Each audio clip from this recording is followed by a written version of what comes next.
G'day and welcome back to the channel as you join us from Australia's 7th busiest airport. Did you know that in 2017-2018 Cairns took 4.9 million passengers through its gates? Not bad for an airport that was first established in 1928 when Tom McDonald started flying his gypsy moth off of the sand ridges around Cairns between high tides. Being served by some of Australia's largest carriers, along with international airlines, Cairns serves over 30 destinations a week across 5 countries. Its busiest route is typically Cairns to Brisbane, with over 70 flights per week.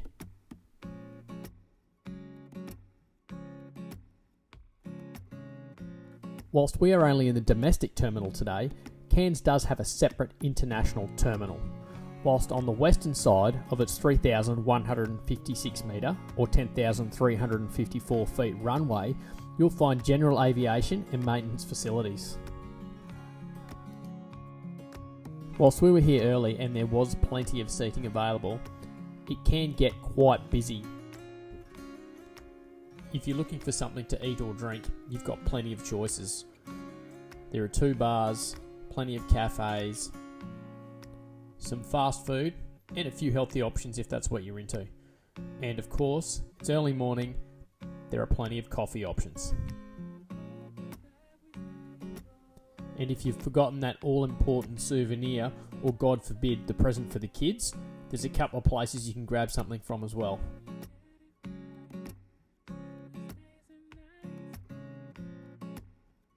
Although with some of its recent upgrades, it does feel light and breezy inside even though there aren't any windows.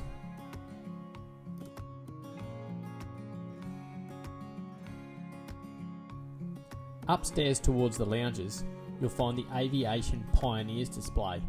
Here, there's a lot of interesting information around the history of aviation in Cairns. I was particularly impressed by Tommy McDonald's boots.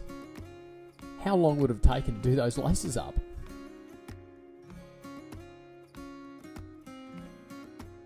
Just behind the aviation display is a quiet room, which is nice, peaceful and out of the way.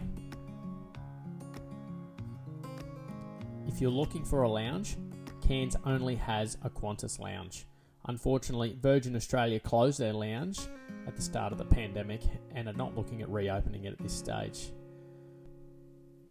If you're looking for a bit of a quieter place to maybe do some work, just beside the Qantas lounge entrance is a couple of benches with power.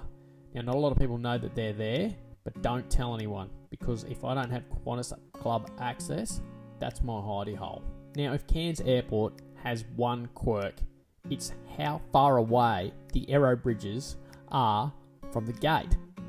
It feels like a lifetime of walking after you scan your boarding pass for when you eventually get on the plane. Are they the longest you've ever been on? I know they're the longest I've ever been on. Whilst we leave you contemplating whether this is the longest walk from a gate to a plane, we'd love for you to give us a big thumbs up. If you haven't already, we'd also love it if you could subscribe to the channel.